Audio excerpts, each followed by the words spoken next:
आज हम बात करेंगे मध्यकालीन भारतीय इतिहास की। और मध्यकालीन भारत के इतिहास में आज हम बात करेंगे एक दक्षिण के राज्य की और एक साम्राज्य की जिसका नाम है विजयनगर साम्राज्य, जहां पर अनेक वंशों ने राज किया। संगम वंश, सुलभ वंश, दुर्लभ वंश आदि वंशों ने। आज हम बात करेंगे उसी साम्राज्य की।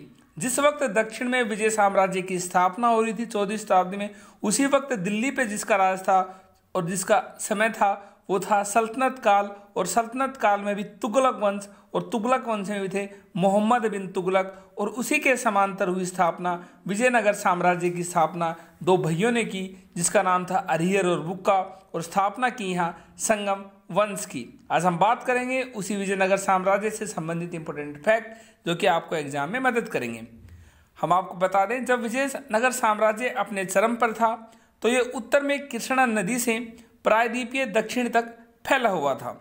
ये 17वीं 18वीं शताब्दी में ये पूरी तरह नष्ट हो गया, यानी 14वीं शताब्दी में इसकी स्थापना हुई और 17वीं 18वीं शताब्दी के आते आते ये पूरी तरह नष्ट भी हो गया। उसके बाद इसकी खोज 1800 ईस्वी में एक पुरातत्वविद अभियंता कर्नल कॉलिन मैकेंजी ने की थी। इसकी राजधानी हम्पी थी जो कि आज के कर्नाटक राज्य में है। एग्जामिनर आपसे पूछ सकता है 1800 ईस्वी में विजयनगर साम्राज्य की खोज नष्ट होने के बाद किसने की? वो कि कॉलिन मैकेंजी ने। इसके अलावा उसने यानी कॉलिन मैकेंजी ने यहाँ विरूपाक्ष मंदिर तथा पंपा देवी के पूजा स्थल का विशेष रूप से उल्लेख किया। इसके अलावा विजयनगर में व्यापार अरब व्यापारियों द्वारा नियंत्रित होता था। व्यापारियों के स्थानीय समूह को कुदिरई चेट्टी अथवा घोड़े के व्यापारी कहा जाता था। एग्जामिनर आपसे पूछ सकता है व्यापारियों के स्थानीय समूह को विजयनगर साम्राज्य में क्या कहा जाता था? आपका आंसर होगा कुदिरई चेट्टी। इसके अलावा विजयनगर के एक शासक कृष्णदेवराय जो कि एक प्रसिद्ध शासकों में से थे, उन्होंने अपनी मां के नाम पर विजयनगर के समीप नगलपुरम नगर की स्थापना की। कृष्णदेवराय तुगलक वंश से संबंधित थे। हमने आपको बताया कि विजयनगर साम्राज्य पर अनेक वंशों ने राज किया, जिसमें संगम वंश से शुरू होता है और उन्हीं वंशों की श्रृंखला में तुगलक वंश से संबंध रखते थे कृष्णदेवराय जो कि एक प्रसिद्ध शासक रहे विजयनगर साम्राज्य के। उन्होंने अपनी मां के नाम पर विजयनगर के समीप नगलपुरम नगर की स्थापना भी की थी।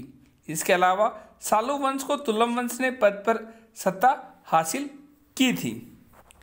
1565 में विजयनगर की सेना प्रधानमंत्री राम राय के नेतृत्व में राक्षस तांगड़ी के युद्ध में उतरी। राक्षस तांगड़ी युद्ध ये वही युद्ध है जिसे तालीकोटा युद्ध के नाम से भी जाना जाता है। इसमें बीजापुर, अहमदनगर तथा गोलकोंडा की संयुक्त सेना का सामना करना पड़ा विजयनगर को, और इस युद्ध में विजयनगर की हार हुई। बात करें एग्जामिनर की, एग्जामिनर आपसे पूछ सकता है राक्षस तांगड़ी का युद्ध किन के मध्य हुआ था? आपका आंसर होगा बीजापुर, अहमदनगर और गोलकोंडा की संयुक्त सेना और विजयनगर के मध्य। कब हुआ था? 1565 में। और विजयनगर की सेना का नेतृत्व किसने किया था?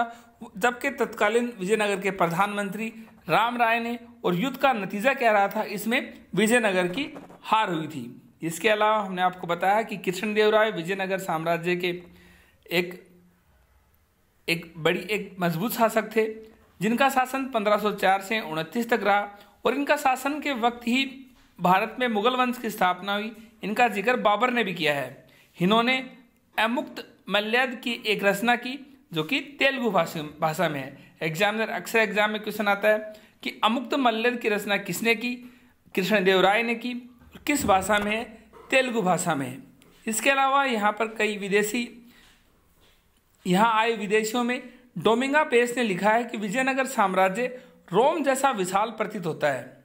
उल्लेखनीय यह भी है कि निकोल कोंटी जो कि इतालवी व्यापारी, अब्दुल रजाक जो कि फारस के राजा का दूत था, अफानासी निकेतन जो कि रूस का व्यापारी ने 15वीं सदी में तथा बारबासो डोमिंगा पेस व पुर्तगाल के फार्नियो न्यूनिस ने 16वीं सदी में विजयनगर की यात्रा की।